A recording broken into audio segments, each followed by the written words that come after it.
goes.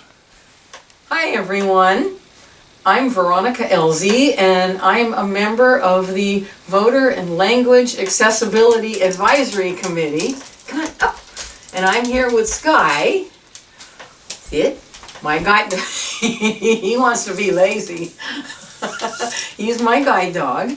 So if you see me at the polls, you'll see him too.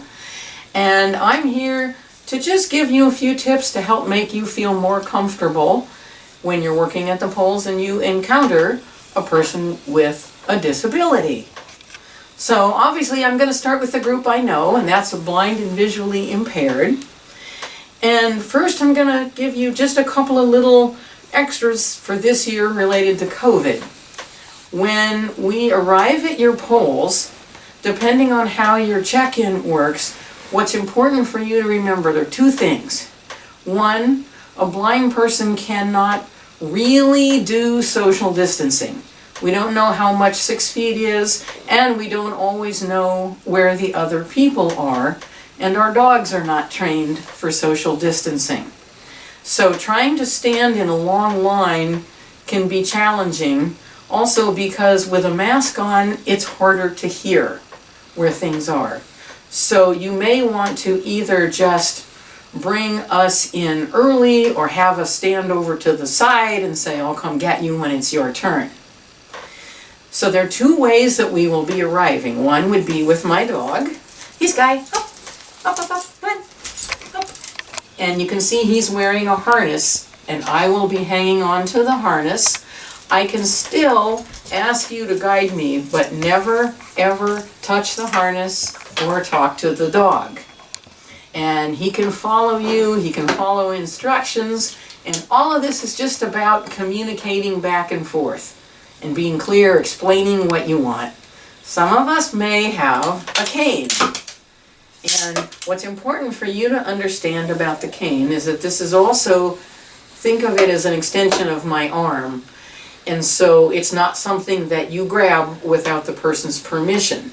The other thing is, if, let's say I'm approaching this table, the cane goes back and forth, and you hear it hit the table.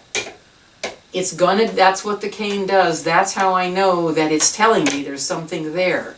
So your job is to avoid the temptation to panic. Watch out, watch out! Because then you interrupt the person, and we need to touch a table to know where it is. Now sometimes once we're in or walking over to where we check in, we may ask you for guidance. And so I've got a little helper here. Come here, madam. She doesn't have a name, but she's here for my demo. And so the best way for you to guide me is for me to take your arm. Because if you take my arm, you see I'm in front of you. If I take your arm, and during COVID times we're grabbing, like we're taking more here by the shoulder, but this puts her in front of me so that if you aren't paying attention, you hit something first, and then I just wait behind you.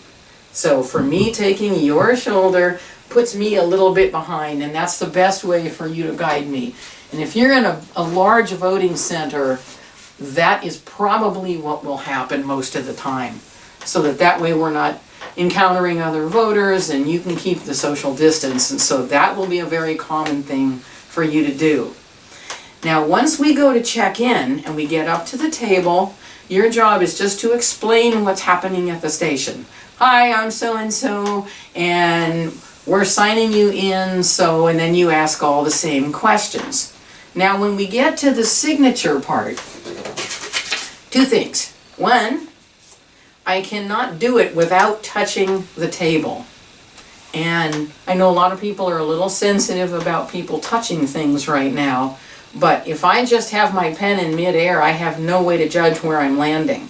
So I will have to put my hand on the table, and then let's pretend I'm touching the book here, and then I will ask you to place me where I sign.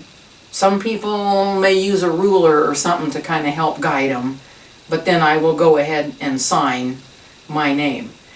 If I have someone assisting me, Then inside of the book, that's generally in front of the second person, on the inside front cover, you write my name down as the person who's being helped.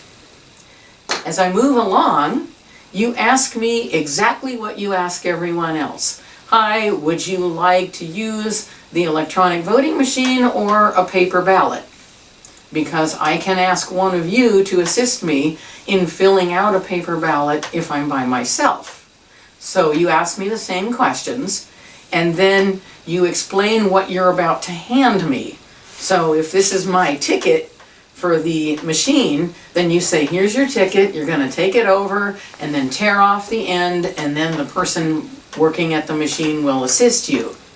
So the main thing with this whole thing is just be chatty, be friendly. If you forget everything, you can just go, wait, I haven't done this before, I'm a little nervous with everybody, so we'll figure it out together. And just be verbal and friendly.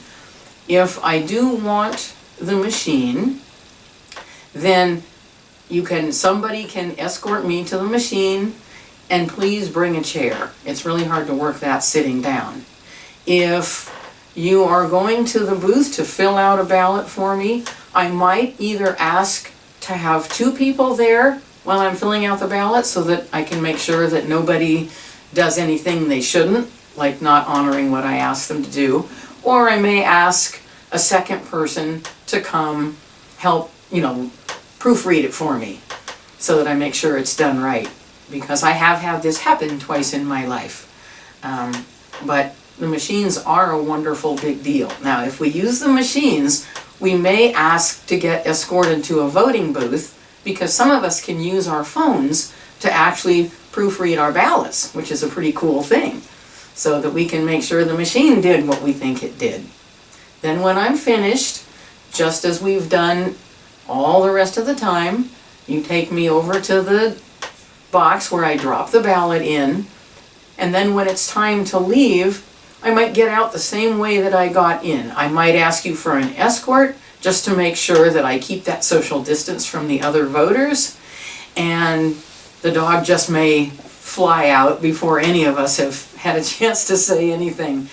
If there's more than one door at your facility, please make sure that I understand I'm going in the same door I went out, I'm going out a different door than what I came in, so that it's not too confusing when I'm out there dealing with parking lots.